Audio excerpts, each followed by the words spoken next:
Okay, my name's Jonathan Mark. I'm with Flyby News. I'm going to give you a brief introduction to this film, though. The filmmaker, Massimo Mazzucco, talks about why he did this film after producing a 5-hour film called September 11, The New Pearl Harbor. Right now, I'm just going to give you an update for the 9/11 Truth Movement in this area and what's been going on. In 2006, Flyby News has been reporting on 9/11 because we were covering trying to stop the weapons from entering outer space. And it was after 9/11 that they put weapons in space by George Bush unilaterally terminating the anti-ballistic missile treaty just a couple of years after 9/11 in 2003. After they started putting weapons in space, Flyby News had to seek another avenue for dealing with the expansion of the arms race. So we looked into 9/11. We thought this is such an obvious issue that we need to expose this, especially because they were planning to do wars, and the election theft of 2000 seemed to be related to it. So 2006, Stephen Goodale, a friend of mine, an activist in our area, researcher, and we planned our first action to start Valley 9/11 Truth. We went to the federal building in Springfield and met with Channel 22 and did our demonstration. People thought we were a little bit weird, but we did it. And then we had a movie that evening at the First Churches in Northampton called Loose Change. And about 100 people showed up, so that was pretty amazing. You can see how we've lowered our audience since then, but 2006 was a good year. Loose Change was a good film. And we met almost monthly to talk about 9/11 because we couldn't figure out why no one else was seeing what we were seeing. So, I don't know, 1 year, 2 years, 3 years. Valley 9/11 Truth went all the way to 10 years and many, many programs. We had a meetup site. All that came down around our 10th anniversary, and partly because there was divisiveness within the group itself, partly because people were burnt out about dealing with the issue of 9/11 because it seemed like it was such an amazing issue to overcome with the mainstream media and the efforts that are going on. So we just did our best communicating, seeing what we could do. And after 2010, 2011, we started working with Mike Gravel. Mike Gravel was the senator for Alaska, and he read the Pentagon papers into public record, and he ended the draft. And he, for 20 years after he was a senator, he started working on a national citizens initiative for democracy. And he said, to get democracy, you have to have an actionable campaign. And he proposed what we could do to amend the Constitution by having more people that voted in the last presidential election sign up for a public referendum system to be an equal arm of government. And this was pretty exciting. He went to the 9/11 Truth Movement and said, look, I'll help you with that. Maybe this will help me with my national campaign. And so we started working for state initiatives. California was too expensive. We came to Massachusetts.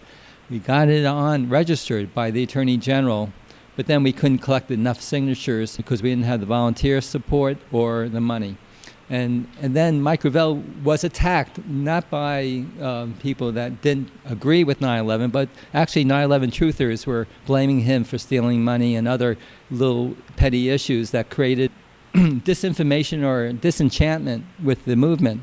So we didn't have a direct democracy initiative. 10 years went by. We realized 9/11 it's going to take a long time to expose.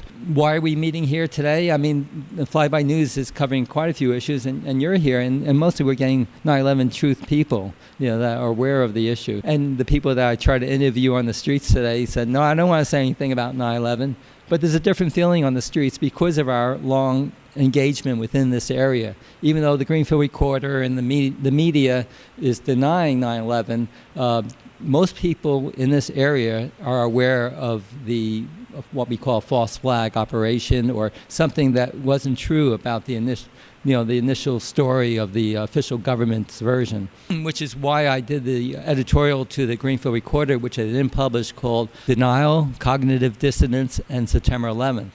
And that is on a video as well, and it's on my website, bynews.com. So before I go much longer, I want to get into the movie. Thanks for coming. Thanks for anybody watching this and keeping the spirit alive. And afterwards, Philippe Simon, who was in our last forum in 2014 that we have on the web, It's gctv.org/videos under the playlist for Flyby News. You'll see the September 14th forum on 9/11, and he gives his personal story, which he'll update us on as well as showed a film from the architects and engineers about why the architects don't believe that these buildings collapsed by simple office fires, that 3 buildings came down with 2 airplanes.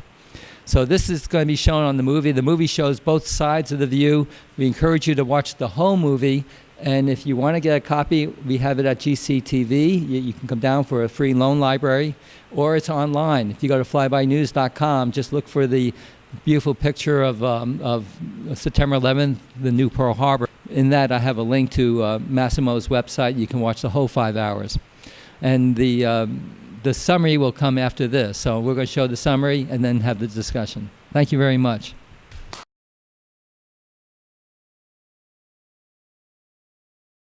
Hello, my name is Massimo Mazzucco. I am a filmmaker and a blogger. I've been studying the events of September 11 since the day they happened. And currently I am a member of the 9/11 consensus panel. Based on scientific criteria, this international panel of experts on September 11 has compiled a list of the strongest evidence against the official version available to this day. As a filmmaker, I've also made 3 documentaries on this highly controversial issue. The first one, Inganno Globale, was broadcast in 2006 by Italian television and ended up triggering a national debate on September 11 in my country that lasted a good couple of years. The second film was completed in 2009 and is called The New American Century. This film takes a look at the historical, economical, and political background that was possibly behind the very origin of the 9/11 attacks, the so-called inside job hypothesis, just to be clear. Once you understand the geopolitical issues regarding the energetic resources in that part of the world, you will also understand the urgent need for the United States to invade Afghanistan and then Iraq, and therefore the need for a credible excuse to do so under the pretense of having been attacked on September 11. In 2013, I completed my 3rd and last documentary on September 11, called September 11, The New Pearl Harbor. This is a very long documentary. It's actually 5 hours long. The reason for being so long is that it presents the entire history of the 9/11 debate worldwide, seen from both sides of the aisle. In other words, for each issue ever debated, you can hear both the arguments against the official version by the 9/11 Truth Movement and the arguments in support of the official version by the so-called debunkers. Because the film is so long, I've decided to make this video presentation which summarizes the main points presented in the film. Now obviously, this being a summary, I cannot prove all the statements that I'll be making here, so I encourage you to verify each and every one of them by watching the entire film. Like all my other films, this one is also available online for free on YouTube. Or if you prefer, you can purchase the DVD either at Amazon or from my website, and then you are free to make as many copies as you want to give them away to your friends. Now for the summary of the film. The film is divided in 7 parts plus the introduction. The introduction presents 12 historic parallels between Pearl Harbor and September 11. Among these parallels are the fact that both administrations knew in advance that there was going to be an attack, that in both cases top levels of the administration ordered the defense not to intervene so that the attacks could actually succeed, and that in both cases the official commissions tried to cover up the truth rather than reveal it to the public. The film then introduces the most important debunkers worldwide, in Italy, France, and the US. As we have said before, with the term debunker, we call the people who support the official version of the events given to the world by the American government.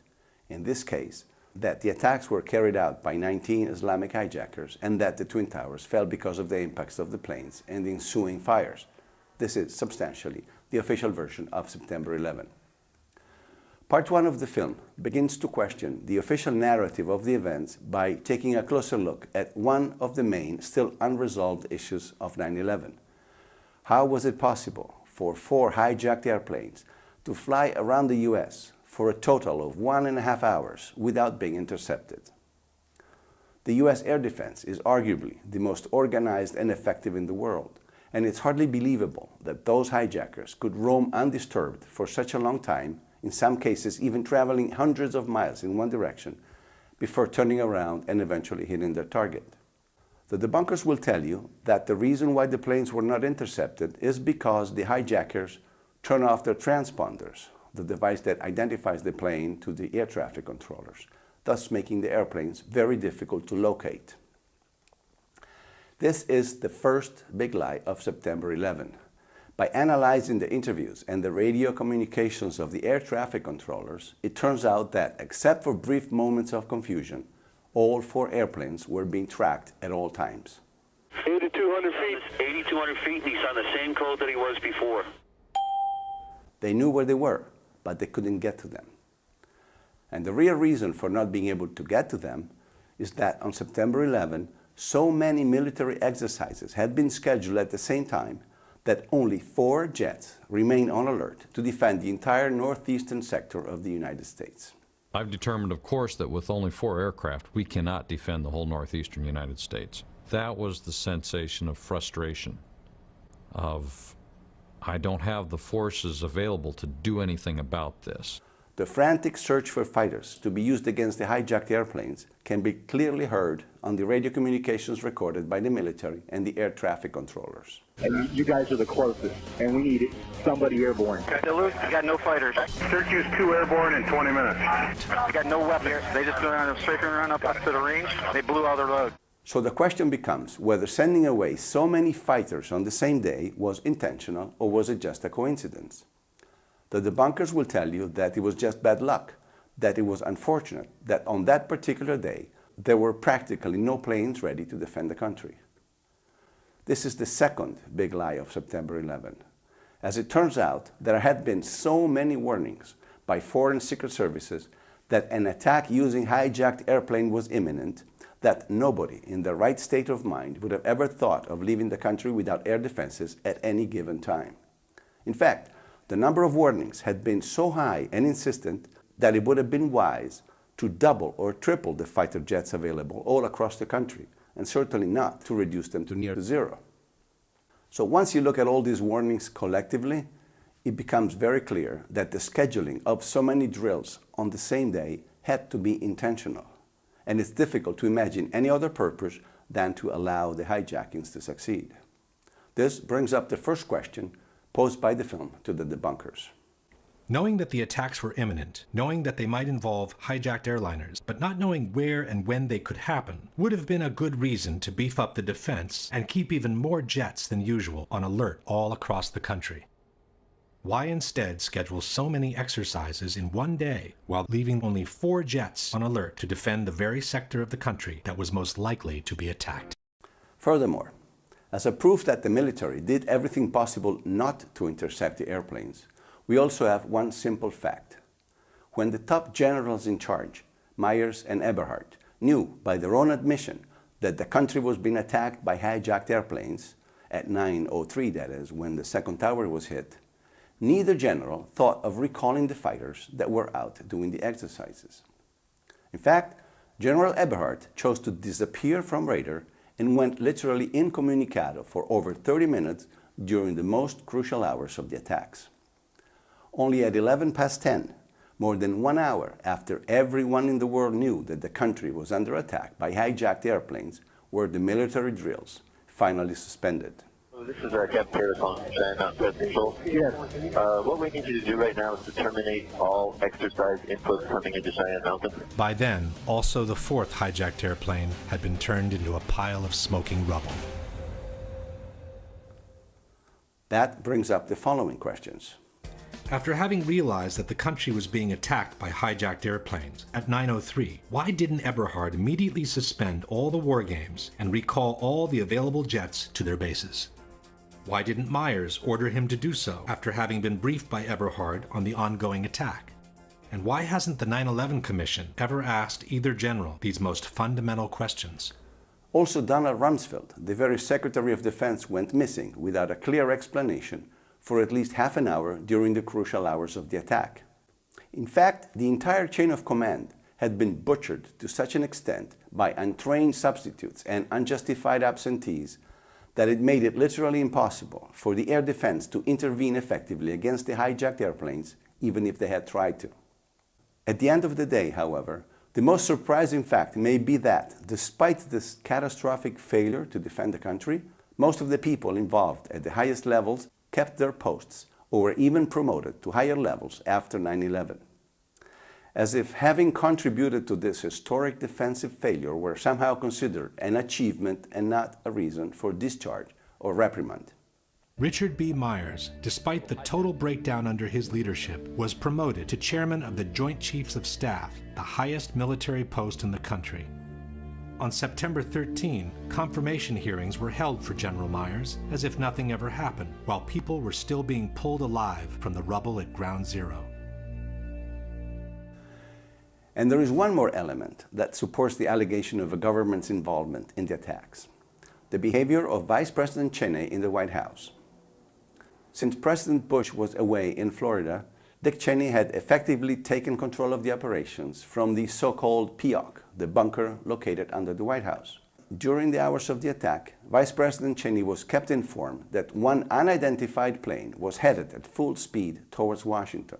There was a young man who would come in and say to the Vice President, the plane is 50 miles out, the plane is 30 miles out. Now, given that 2 towers in New York had already been hit by hijacked airplanes, Cheney should have ordered the unknown plane shot down as it approached Washington protected airspace. We do know from the recordings that the White House had the actual means to shoot down any incoming danger approaching the Capitol. Hello there, Washington approach. Make sure that the center does not have anything above our airspace also. The Secret Service is going to start shooting at anything in the air. Well, not only didn't Cheney order the shoot down, but he issued a different order instead that in fact allowed the plane to enter Washington's protected airspace and eventually reach the Pentagon. Thus, the following 2 questions. The Secret Service knew about the incoming plane for the last 30 minutes, was following it on radar, had the means to shoot it down, and should have done so in order to protect the Capitol, but they didn't. Why? In regards to the exchange between Cheney and the young man, can you suggest anything different from an order not to shoot down the plane as it was approaching Washington's protected airspace? One last element that confirms the pre-knowledge of the events by the military is one episode that actually took place within the Pentagon. As many people know, the plane that hit the Pentagon did not simply plunge on the roofs of the building from the top, as any suicide pilot would be expected to do. But he went around in a large circle and ended up approaching and hitting the Pentagon on the side, flying very close to the ground. Despite this extremely difficult and totally illogical maneuver, there seems to have been someone in the highest ranks of the military who knew exactly that the external ring of the Pentagon, and not the roofs, was going to be the next target. And I bumped into a U.S. military intelligence official, and he leaned in and he said, "This attack was so well coordinated that if I were you, I would stay off the E-ring where our NBC office was, the outer ring of the Pentagon, the rest of the day, because we're next." Question. Even if someone could predict that the Pentagon would become a target, one would imagine a plane to plunge from the skies onto the roofs of the building. Why would anyone suggest to stay away from the external ring, in particular, unless he knew in advance what was going to happen? All in all, if one examines all the facts available, the military drills all in the same day, the unexplained absentees, the butchered chain of command, the behavior of the top generals who refused to recall the jets from the drills, the failure by the White House to shoot down the incoming unknown airplane, and the pre-knowledge of the event at the Pentagon, it becomes very difficult to maintain that the military and the top ranks of government were not involved in some way or form in the September 11 attacks. Now, of course, if you want to do that, you also need your patsies. And here is where the so-called 19 Islamic hijackers come into the picture. There are so many problems with these hijackers that one hardly knows where to begin. Possibly, the biggest problem of all is that these guys were not able to fly at all. None of them had ever piloted a large airliner before, and 2 of them were in fact not even allowed to fly alone in small training airplanes because their instructors had decided that they were unfit to fly solo. The debunkers will tell you that these guys didn't really need to know how to fly an airplane, and that all they needed to do was to take control of the cockpit and set the autopilot to their destination. This is another big lie that you will hear over and over in the 9/11 debate. The truth is, if you examine the radar tracks and listen to the reports by the air traffic controllers, these guys performed some incredibly difficult maneuvers in the sky that even the most talented pilots with 30 years of experience would not be able to perform. Furthermore, radar tracks show ascent rates of 3,000 feet per minute and descent rates of 10,000 feet per minute, which is hardly how the autopilot would take you from one place to another. So not only those 4 amateurs could not have piloted the planes in the way it was observed, but we also lack any proof whatsoever that they were even on board of those planes to begin with. Number 1, even though we are told that they boarded the planes under their own names, for some reason no Arabic name appeared in the passengers list that were released to the media after the attacks. Not one.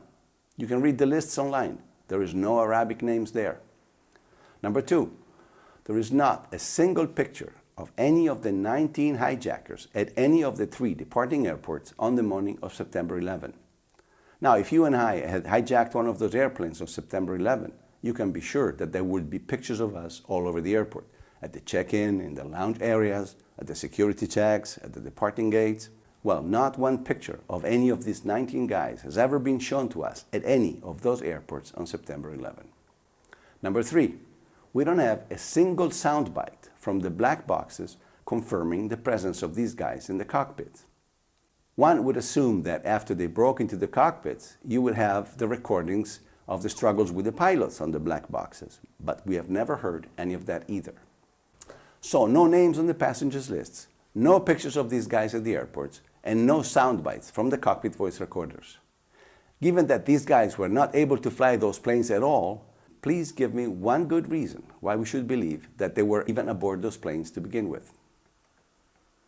This fact obviously opens up a whole new Pandora's box, because we also know that no professional pilot, not even at gunpoint, would ever crash one of those planes into a populated building like the Twin Towers. If anything, worst came to worst, at the last minute he would have crashed the plane into the sea or into a less populated area, but certainly not in Manhattan. I don't believe any airline pilot would intentionally fly into the World Trade Center, even with a gun at his head. So this leaves us with really just one viable option, that the planes that hit their targets were not the same planes that left the airports that morning, but were remote-controlled military drones, which means that the passengers of the original flights met their fate in a totally different location. This is a very complex and delicate issue that is hard to summarize here. And for this reason, I invite you to watch the entire chapter of the film called What Happened to the Passengers. In fact, there are many elements that support the idea that these were military drones and not regular planes.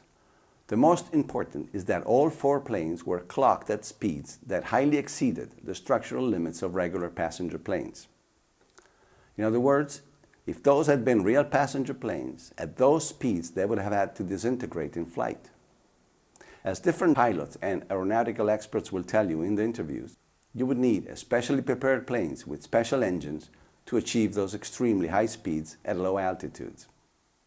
Another element that suggests that the passengers met their fate at a place different from the crash sites is the fact that the calls they placed to their relatives from their cell phones could not have been placed from the planes in flight.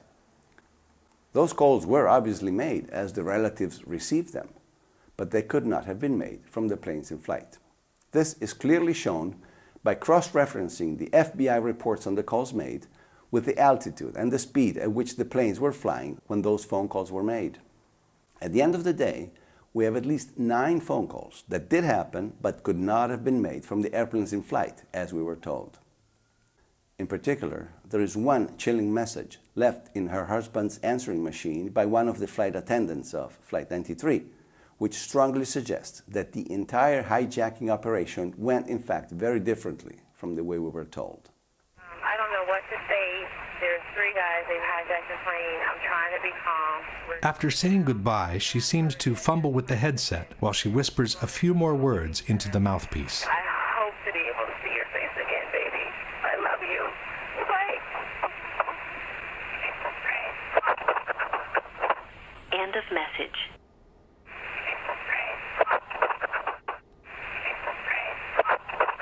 Even by playing the segment several times, it remains difficult to hear anything different from the words, "It's a frame." So far, we have analyzed the general problems with the hijackings and the air defense. Let's look now more closely at each of the three locations of the attacks: the Pentagon, the plane that allegedly crashed in Pennsylvania, and the destruction of the World Trade Center.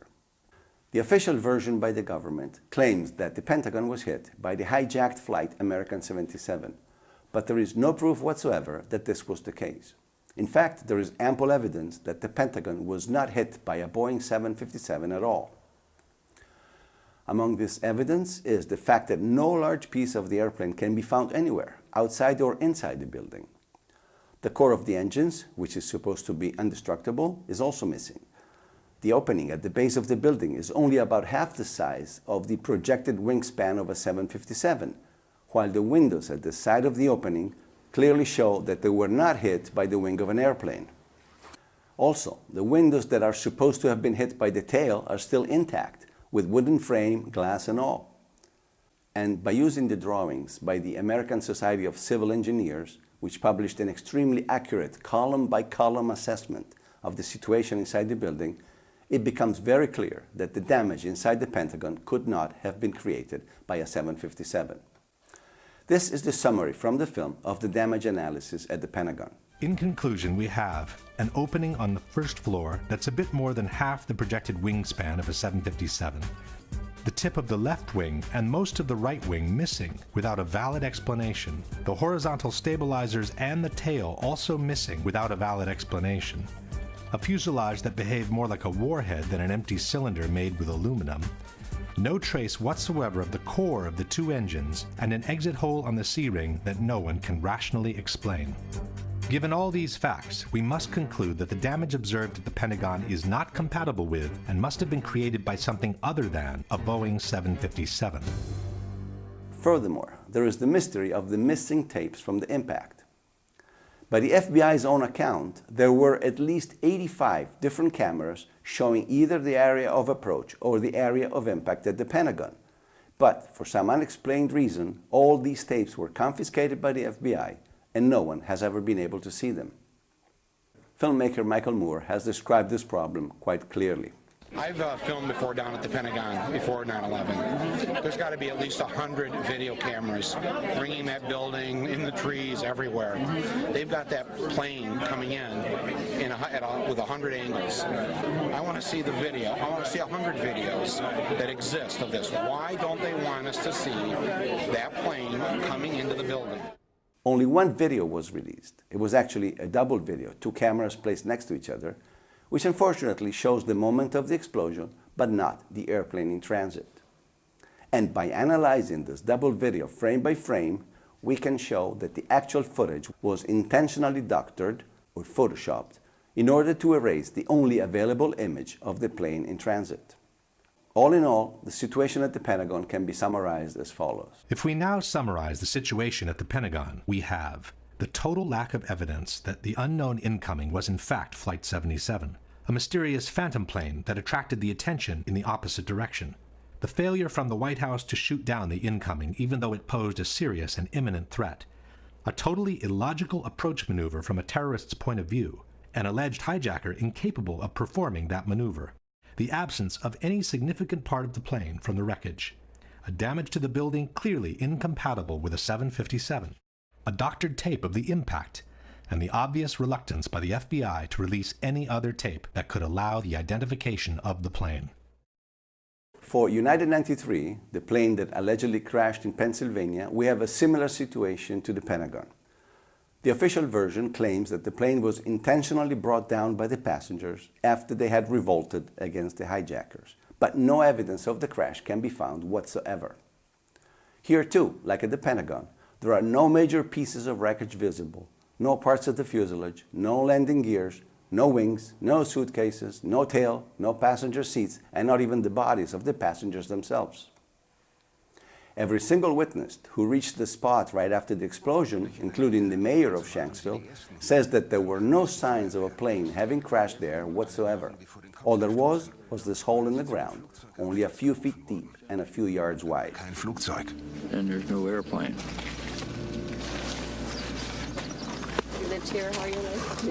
Kein Flugzeug. Sie wurden hier zu der Unfallstelle geschickt und da war kein Flugzeug? Nein, da war nichts.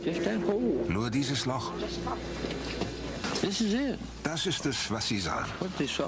To explain this apparent mystery, the FBI told us that the plane is actually there, but we cannot see it because it was almost entirely buried underground.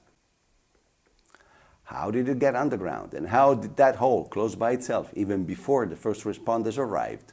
Nobody has explained.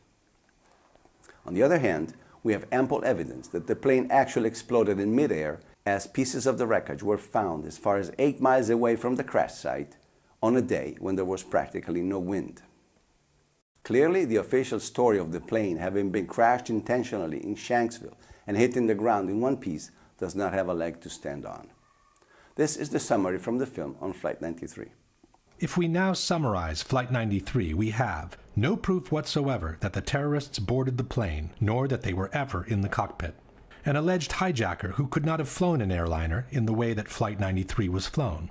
A false, concurrent hijacking that called the attention away from the real one. No proof whatsoever that Flight 93 crashed in the field near Shanksville. An extended debris field which flatly disproves the official version of the crash and suggests that the plane broke up in mid-air instead. An unexplained small white jet leaving the area right after the impact. And the fact that the passengers who called from their cell phones could not have been on that plane to begin with, which strongly suggests their revolt was a scripted, fictional event intended to fuel a prefabricated legend. Then, of course, we have the most important argument of the entire debate, which is the destruction of the World Trade Center.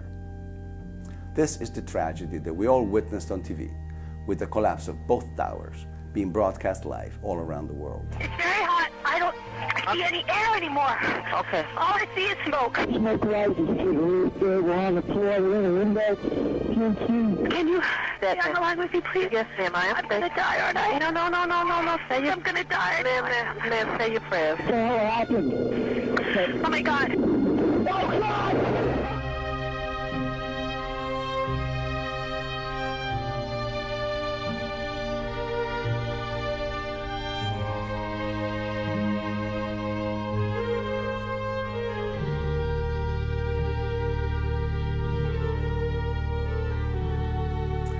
The destruction of the Twin Towers, and whether they fell on their own because of the damage by the impact, or they were brought down intentionally, has been the centerpiece of the entire debate on September 11 for many years.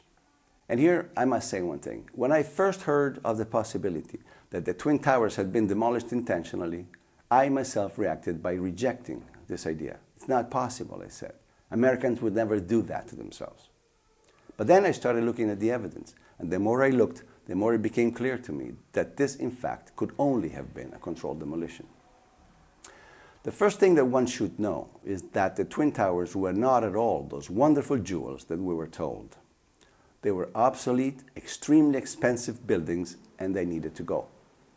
The Twin Towers, in fact, were so much filled with asbestos from top to bottom that they had become a huge liability for the Port Authority, the owners at the time. The towers could no longer be repaired without incurring the skyrocketing cost of removal and disposal of the asbestos, but they could not be demolished because of the large amounts of asbestos they contained.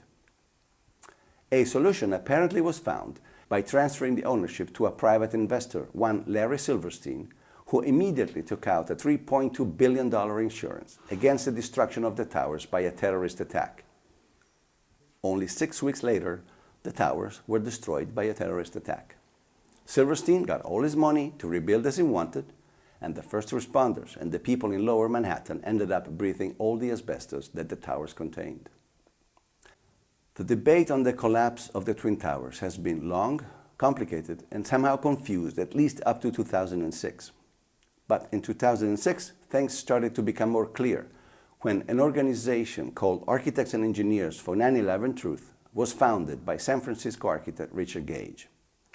This organization, which counts to this day more than 2,500 signatories from all over the world, has proven with rock-solid scientific arguments that the Twin Towers did not fall for a gravitational collapse and that they could have only been destroyed by a controlled demolition. In fact, after Architects and Engineers entered the fray, the debate was substantially over. Because now, if anybody wants to keep supporting the official version of the collapses, they would have to first refute the scientific arguments by architects and engineers, and no one to this date has been able to do so. One of the main problems with the official version, which has been highlighted by architects and engineers, is the fact that the heat developed by the fires from the airplane impacts would not have been sufficient to even trigger the initial collapse, let alone to bring about the complete destruction of the two buildings from top to bottom. Along the years, the debunkers have come up with different theories in order to explain the full destruction of the two buildings by a gravitational collapse, but none of them stands to scrutiny. And in fact, the very NIST, the organization tasked by the government to explain the collapses, has simply refused to do so. To this date, we have no official explanation for the complete collapse of the two towers.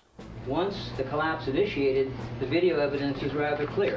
It was not stopped by the floors below, so there was no calculation that we did to demonstrate that, what is clear from the videos. This is tantamount to saying, once the Pearl Harbor attack initiated, the video evidence shows that the U.S. fleet was quickly overwhelmed by the Japanese, so we didn't feel the need to find out why it happened. Furthermore, there is ample evidence that the buildings were in fact demolished intentionally by the use of explosives. First of all, there are plenty of testimonies from reporters and bystanders of explosions heard just before and during the collapses. In fact, the New York Times has published a list of over 100 testimonies by firefighters, policemen, and first responders who claim to have heard explosions during the collapses. The debunkers, however, will tell you that there is no proof that there were explosions because, they say, no explosion was ever recorded on tape. This is patently false. Oh, there's something. You gotta get back from here. Wow, you gotta get back. All right. This one was recorded after both of the Twin Towers had collapsed and before Tower 7's collapse.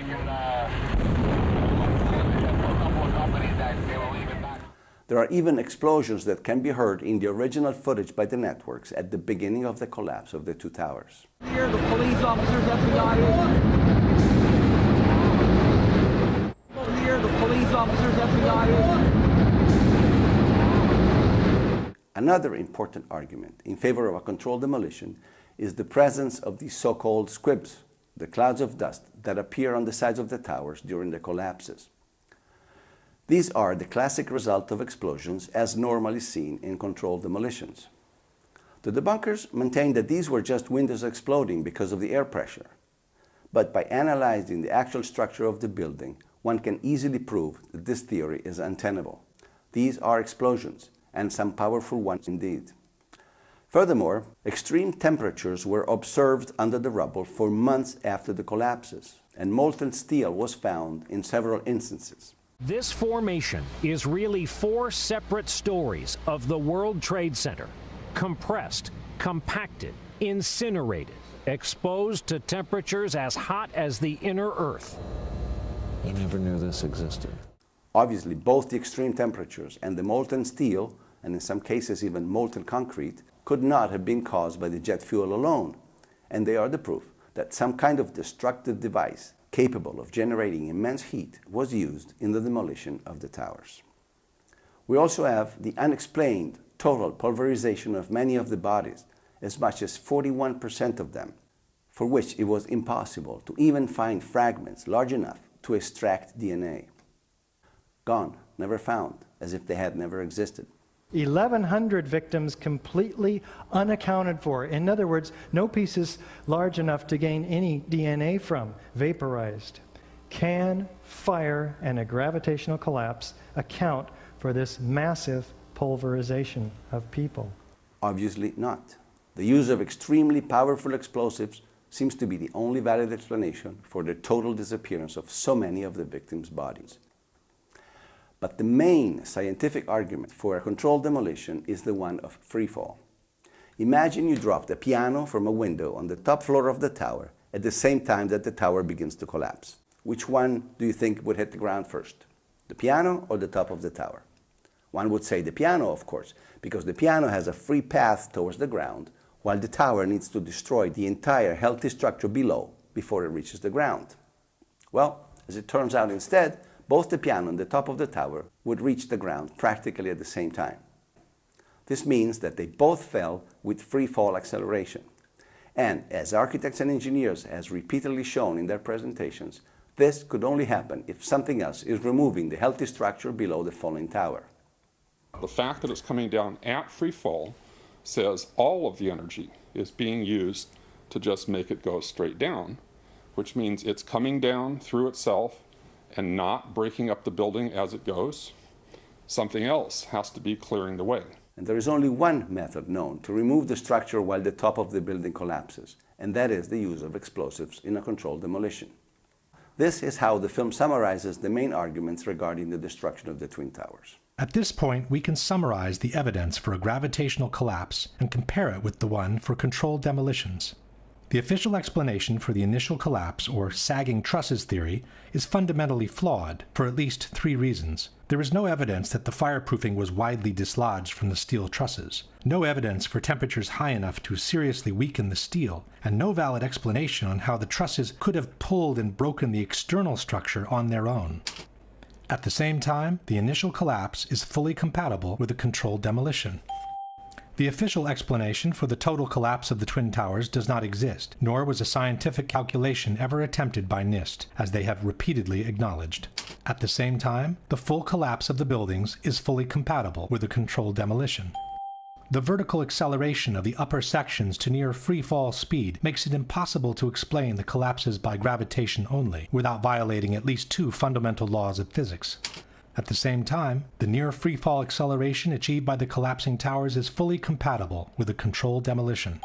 The amount of witnesses who reported powerful explosions and the ensuing devastation in the Twin Towers is overwhelming. Such explosions cannot be explained by jet fuel alone, while they are fully compatible with a controlled demolition. The squibs observed 30 and 40 floors below the level of collapse cannot be explained by the air pressure in a gravitational collapse. At the same time, squibs are the typical signature of controlled demolitions. Not all the diagonal cuts and V-cuts observed on the columns at ground zero can be explained by the removal operations. At the same time, these kind of cuts are another typical signature of controlled demolitions. The large area of debris around the towers, with the lateral ejection of elements weighing several tons, cannot be explained by a gravitational collapse. At the same time, these ejections are fully compatible with the use of powerful explosives. The long-lasting fires, the extreme temperatures under the rubble, the incandescent beams extracted during the cleanup, the high degree of deformation of massive steel beams, the molten steel and molten concrete observed and found at ground zero cannot be explained by jet fuel alone, nor by regular office fires.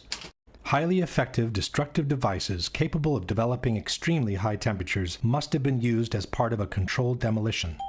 The almost complete pulverization of the contents of both towers, from the concrete floors to the office furnishings to the actual vaporization of victims' bodies, cannot be explained by a simple gravitational collapse. At the same time, these results are fully compatible with the presence of powerful explosives, such as those used in controlled demolitions. Unless a comprehensive, scientifically sound explanation for all the phenomena observed is presented, the only conclusion available is that the Twin Towers were brought down by some form of controlled demolition. As many probably don't even know, there was a third skyscraper from the World Trade Center that collapsed on September 11. It was the so-called Building 7. Not without a reason, Building 7 has been called the smoking gun of September 11, as the building collapsed entirely on its footprint in a little more than 6 seconds, without ever even being hit by an airplane. NIST, the governmental organization, has tried their best to come up with some explanation for this collapse due to fire, but architects and engineers has flatly refuted their explanations as totally untenable. In fact, the evidence for the controlled demolition of Building 7 is so overwhelming that even the debunkers have given up on trying to explain it as a gravitational collapse. Among the evidence for controlled demolition is the symmetry of the collapse, which requires the almost simultaneous removal of all the supporting columns in order to be achieved. And obviously, there's only one known way to remove all the supporting columns at the same time, and that is through the use of explosives in a controlled demolition. Another piece of evidence is that the police and the fire department knew in advance that the building was about to be demolished when they cleared the area using the very words, "The building is about to blow up."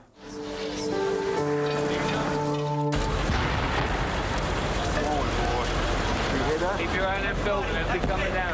Building is about to blow up. Moving back. Back here. All right, guys? Sorry.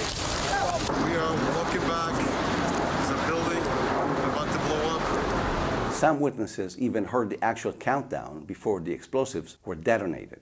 All the time he had his hand over the radio while he was getting a countdown. And then he's just like, at the last 3 seconds, he takes his hand off and you hear 3, 2, 1. But the largest, irrefutable piece of evidence in the case of Building 7 is again the free fall of the building for the first 8 stories of the collapse.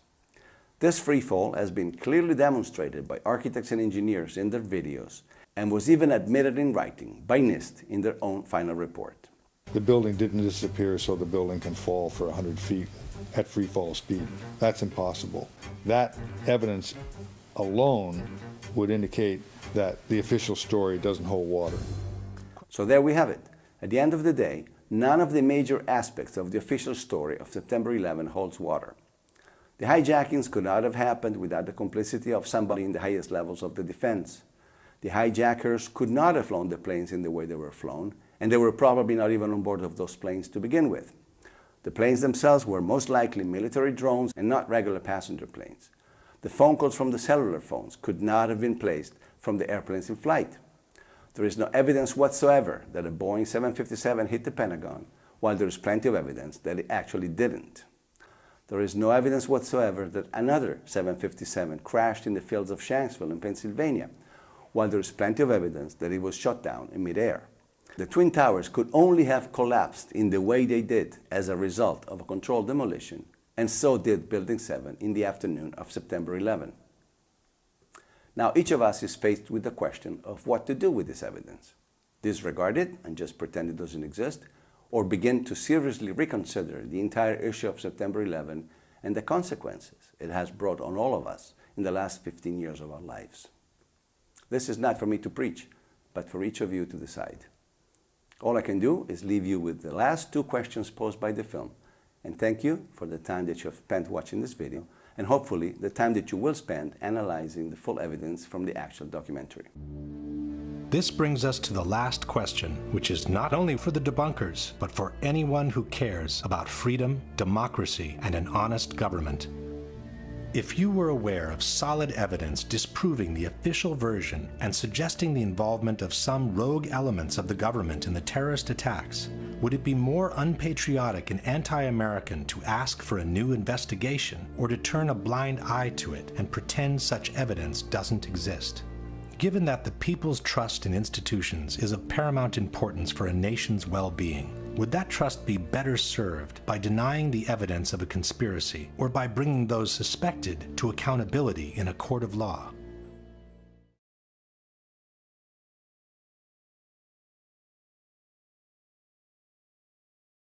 I'm Philippe Simon, and I was living in Manhattan at the time of the World Trade Center attack, and otherwise known as 9/11. I've been living in New York for about 7 years. And at that point, I decided to focus on music. And so I took a temp job working with Merrill Lynch. Temp, but it was $25 an hour to basically not have to do very much. That was a great job. And I remember walking to work that day and just noticing something off. And also, I want to preface this, but I want to say something a little bit now. This is not the only 9/11 catastrophe that's happened.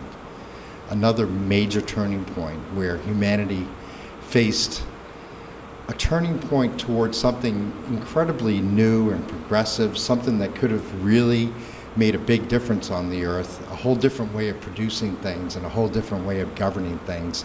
September 11, 1973 was the day that the CIA-sponsored coup assassinated President Allende of Chile, and then even more horrific so, the persecution and murder of tens of thousands of people who were leftists, labor union leaders, and people who really enjoyed having that workplace democracy in practice. So it's a tragic date, and I guess that kind of makes you a little bit suspicious. If something else really bad happened on that day, there must be some significance of that day. However, a friend of mine's birthday is today, and he's a very nice guy.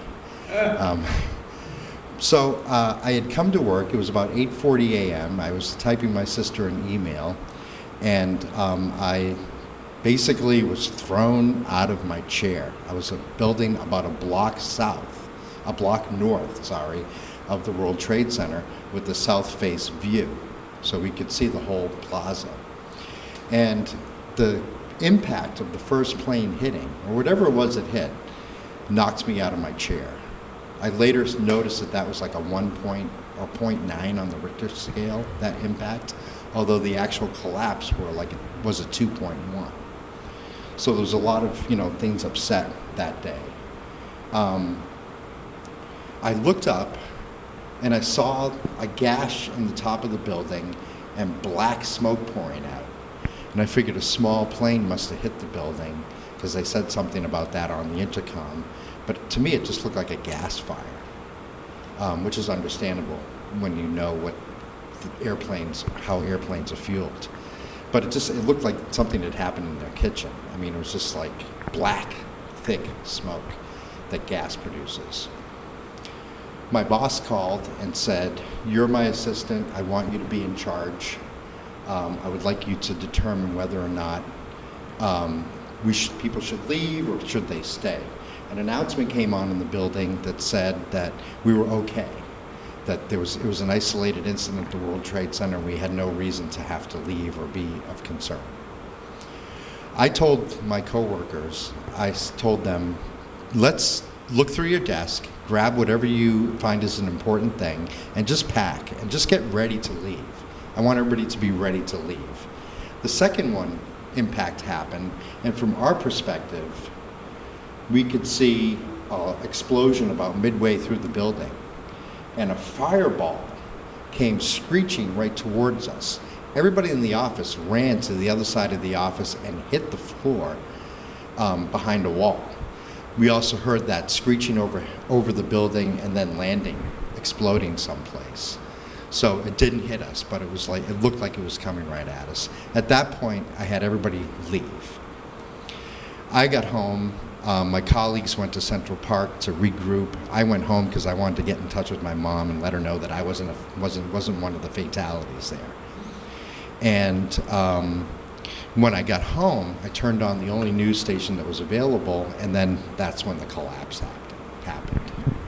So it was something that affected me personally, because even though I was getting tired of the urban living, I had been in Manhattan for about 7 years, and having grown up in Boston and also lived in Chicago, I was kind of tired of urban living.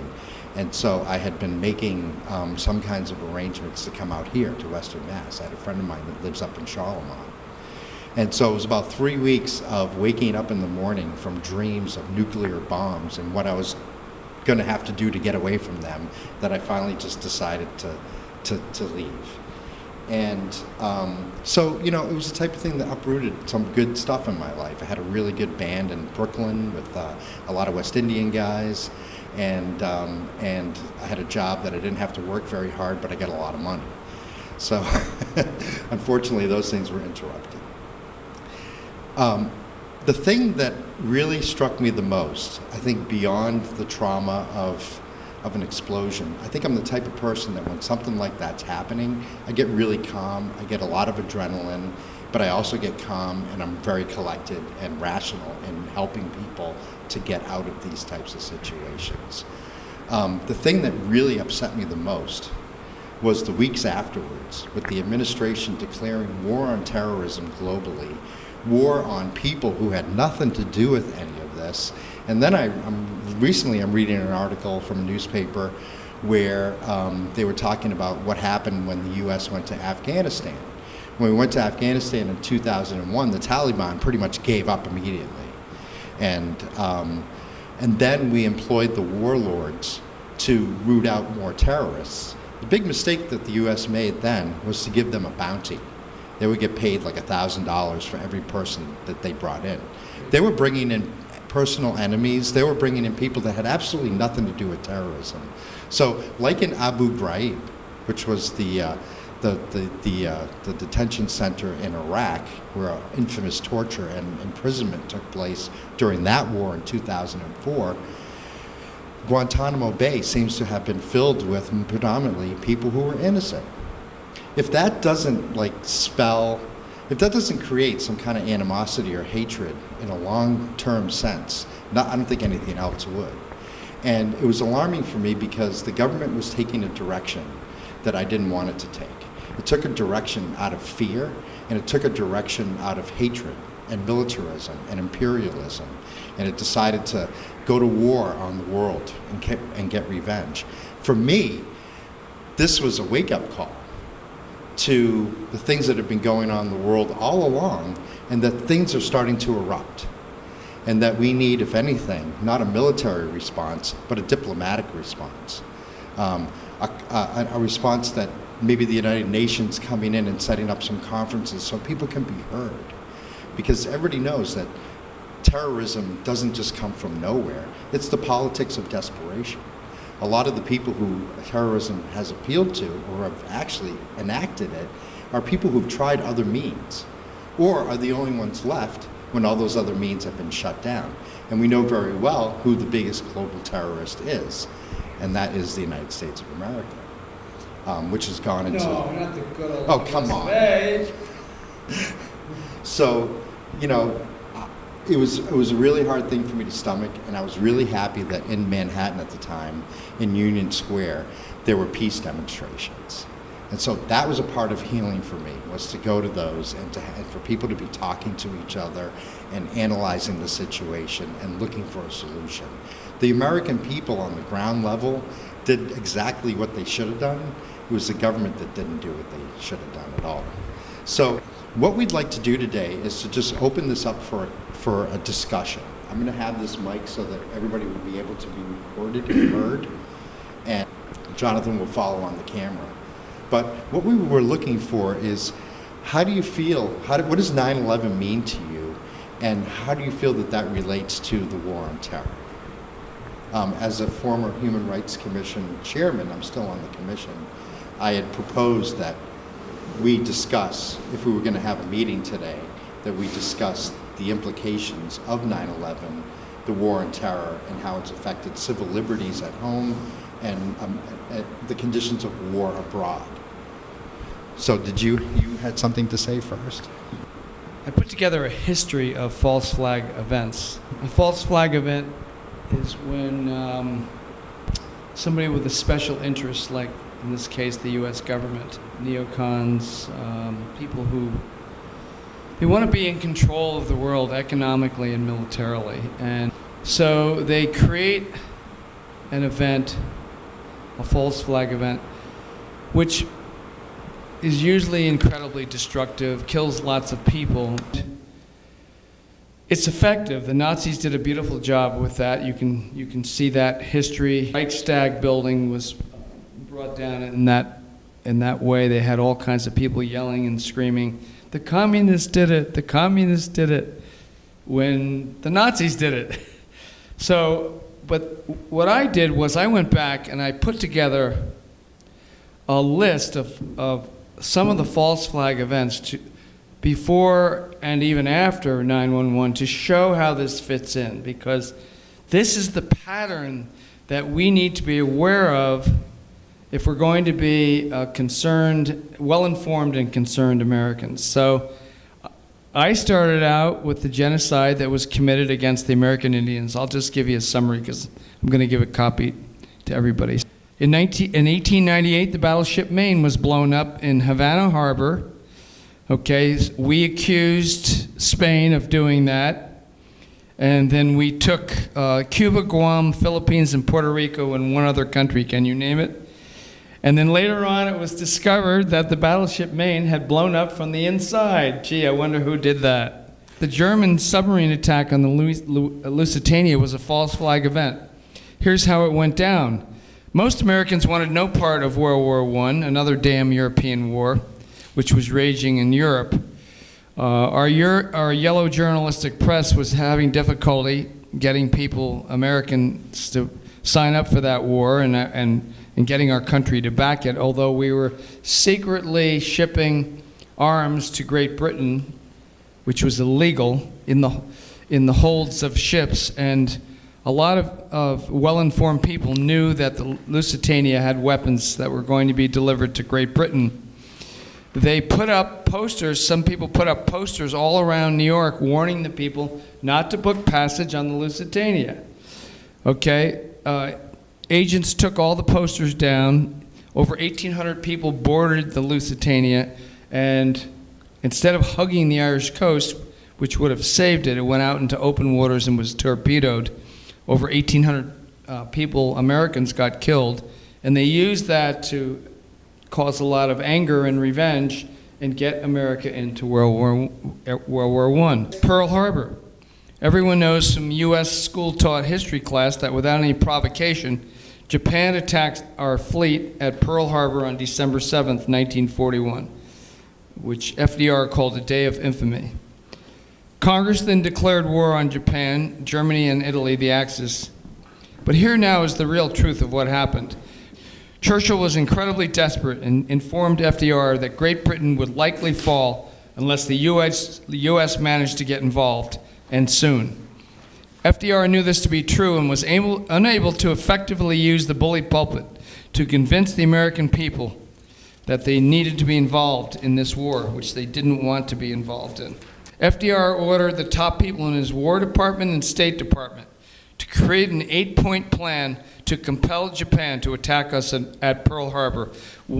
Part of that 8-point plan was an embargoing of Japan's oil coming in from the Dutch East Indies, which is considered an act of war in itself.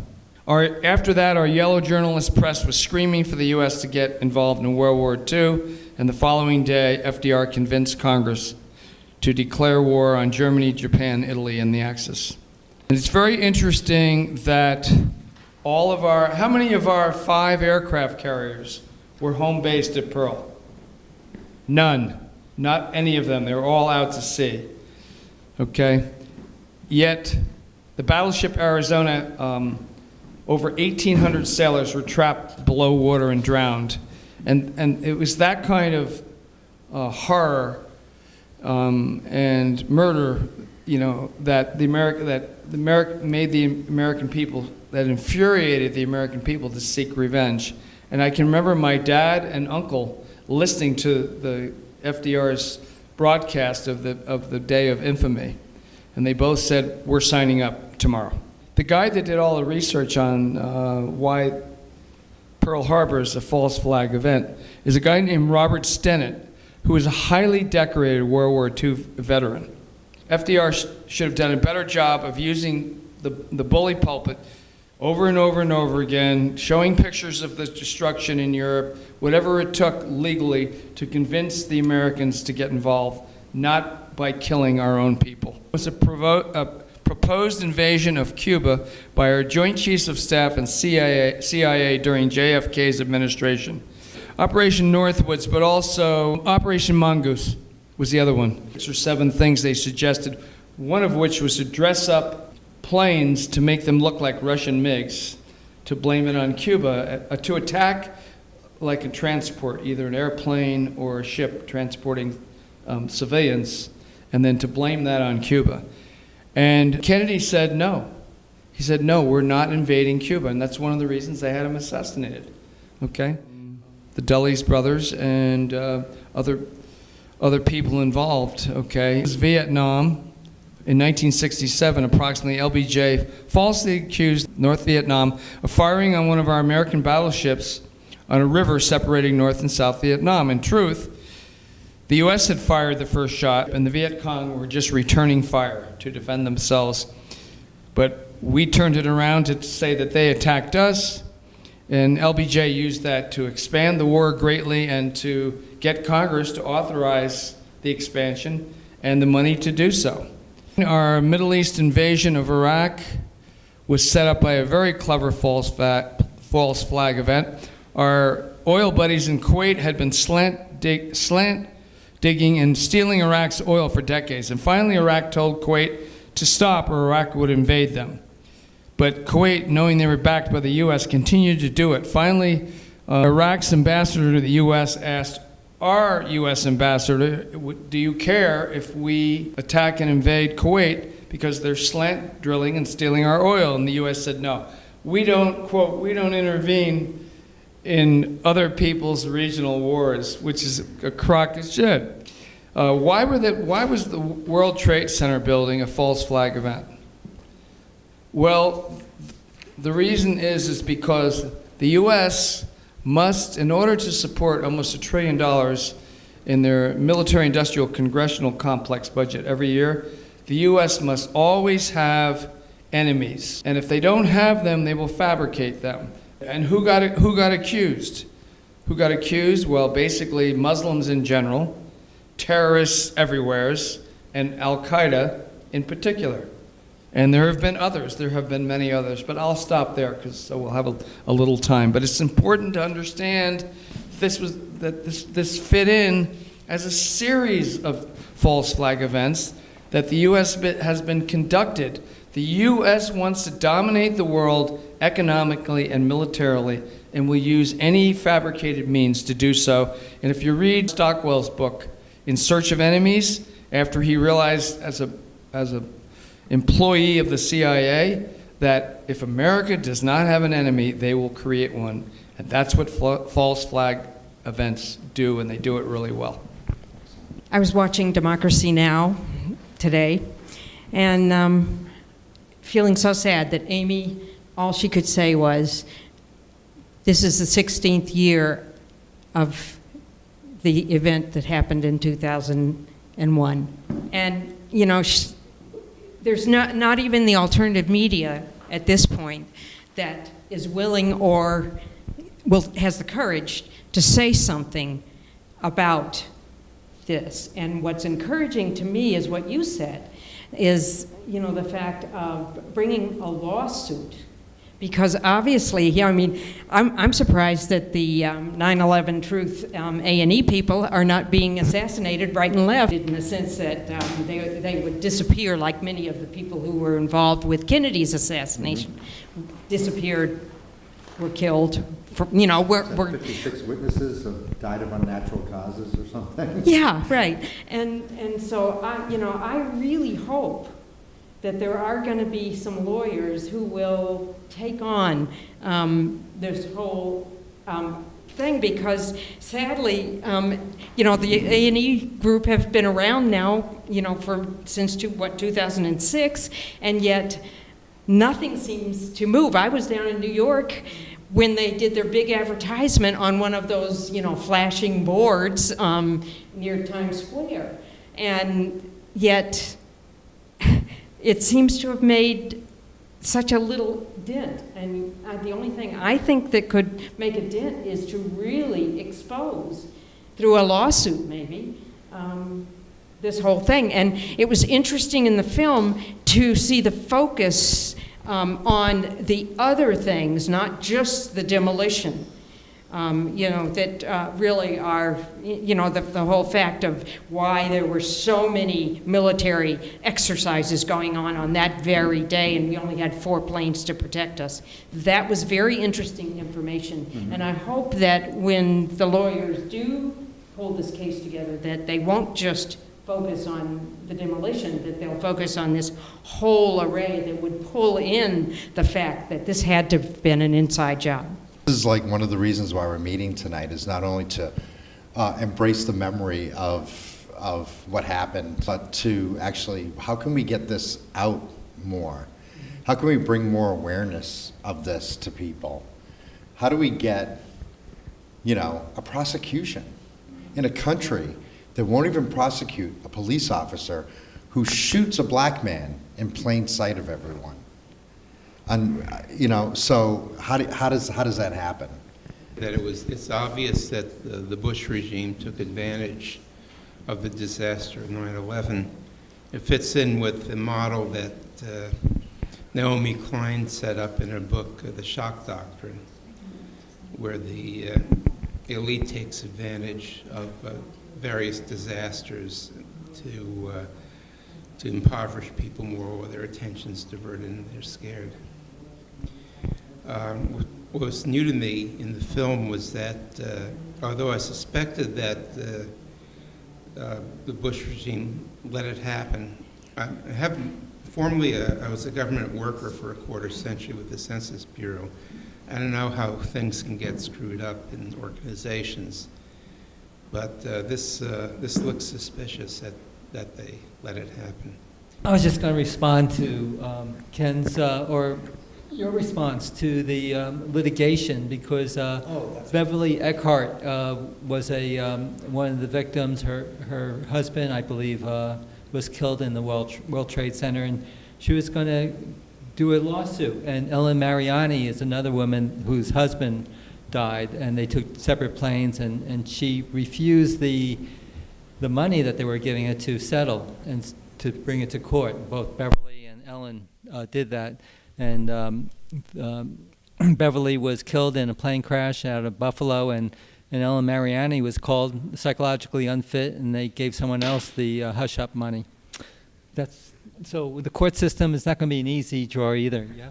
And having this fit in with a whole bunch of other false flag events is very convincing historically. It shows, oh, wait a second. You're right. The U.S. was involved in all of those false flag events. Yeah, here's another one. How do we keep people how do we get people to be more aware of this? It's like, now it's 16 years later. There were some people, younger people, who never experienced it, other people who didn't remember it. But then for most people over the high school age, they have an experience with this, but they kind of like shut down. And I found that, like, I do this event here because nobody will ever sit through the 5 or 10 minutes that it takes me to tell them what my experience was that day. I find that people just want to shut off and they want to forget about it, and they don't even want to acknowledge that I had something really bad happen to me. It's hurtful that people are like that. So how do we get them to get beyond that, like head in the sand stuff, and get out there and like have something to say about this? Well, it's very, very scary stuff, I find. I'm not sure how to react to all of it. I have never been in. I know a lot of liberal-minded people who just can't fathom this being something that was concocted by our own government. And so, yeah, it's a really challenging subject, how to get to the bottom of this. So, yeah, I'm flabbergasted. It's a little bit more personal than that, because it's not like I'm discussing whether or not this was a false flag operation or what this was about. I simply wanted to sit down and tell people what happened to me, and they just did not want to listen. Okay, well, what was really interesting, too, was when the first building was hit, I saw the smoke pouring out from the top of it, and I looked up above. I happened to glance up above the building, and I saw the moon, which was in its crescent, and Venus was right there. And I thought to myself, I was like, oh my goodness, those guys that tried to hit the World Trade Center back in '93, and maybe they came back and did it for real this time, or something. But that's just what I saw. I didn't analyze it. After the incident, Osama bin Laden took credit for it and said, now the match has begun. Like the anti-terror and the terrorist activity would be like a soccer game. And he set it off, and one would build on the other. Do you think that gives credibility to what was said about the attackers actually being members of Al-Qaeda? I don't think Al-Qaeda had the ability to do it at all. They didn't have the explosive elements, the nanothermite that would decimate everything from their caves. And Al-Qaeda is a CIA operation to fight against the Russians a long time ago, and Osama bin Laden denied at first doing 9/11. He was an ally during the war against the Soviets in Afghanistan. Yeah, and then he said that, and then he claimed that it wasn't him. He he couldn't have done it. So it's just the technological elements of it proves that it had to be a sophisticated, because it wasn't just regular thermite that they used. This had to be more of a more of an explosive military grade nanothermite that could take out those beams all at once like that, and it would take months to set it up. More powerful than the planes flying into the building. Oh yes, yeah, because it creates the heat that's capable of cutting steel. Planes, fuel, and furniture isn't capable of that, generating that heat. I interviewed a number of Muslims in New York City, and I said, what's your take on this? Do you think Al-Qaeda or some group was able to pull this off? And he said, no way. Absolutely no way that they would have had all of the resources and the ability to do this. He said, definitely not. I think that film by Massimo points out it takes 5 hours to show all those anomalies, and you're convinced if you watch it.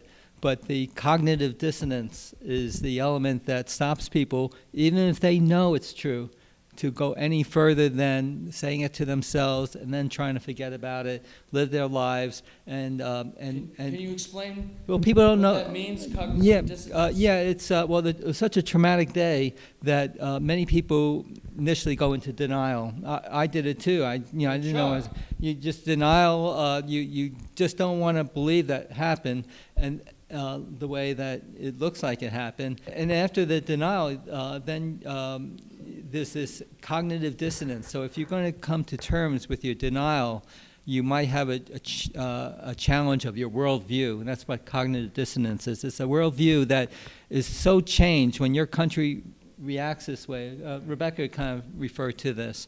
It just leaves such a hole in your stomach, and then you don't know what you can do about it, so you go on. And that's the situation that after 16 years we're in.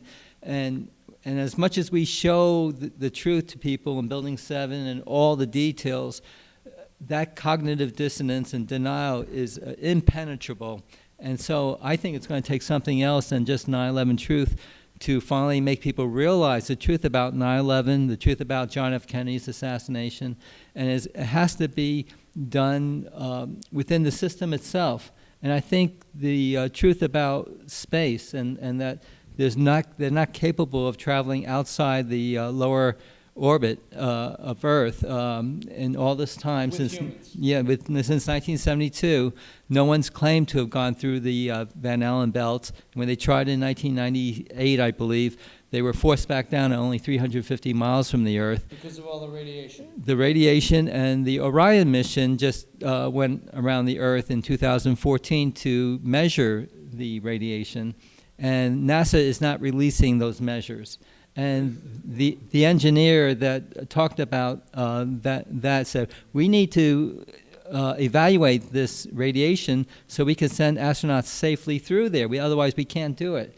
To go to the moon, to go to Mars. So they have, this is in 2014. So I think that being 2019, being the 50th anniversary of Apollo, it's almost like the 10th anniversary of 9/11. I think there's a slight chance, because of the awareness of the anniversary and because of the truth.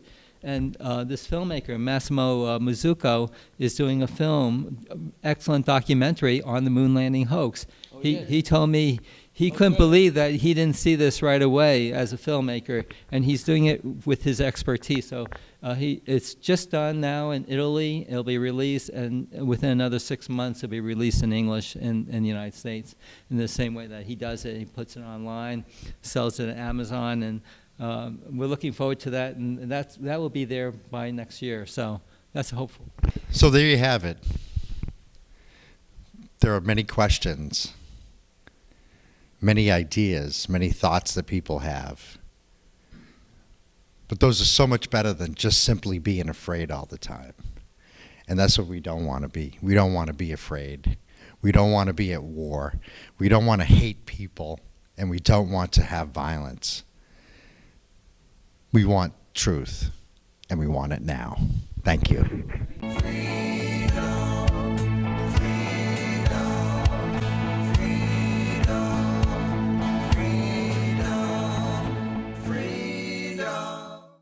Eisenhower warned us that the greatest threat to American security came from the military-industrial complex. And Kennedy heard him. And then he called on the world to strengthen the United Nations organization.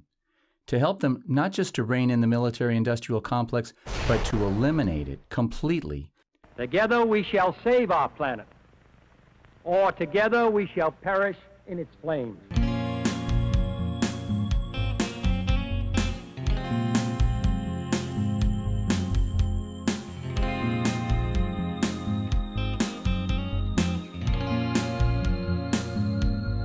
As it all falls down, the house of cards, you see them running away from the wall, leaving you for dead, statements all in red. It's your money they loved most of all. You trust the men in suits, think they're better than you, then you choose to give your power away. Take a look around, see what that's done. It's made this world we live in today. Modern day Nero, fiddle and play, flames burn even higher. Media play my emotional strings, fan the coals, feed the fire. Ignorance is bliss, the song of the fool. The wise man knows his own mind. The holy war is over when you no longer hate. There's no battle to be fought outside. As they all fell down, you could hear the sound of angels crying. As they all turned away, you could hear the sound as the angels cried.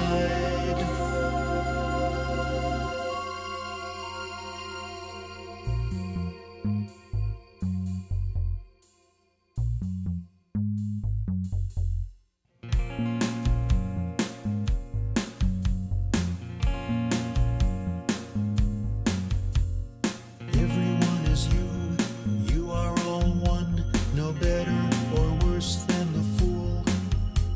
The one voice heard in the presence of love is the one without the power to wound.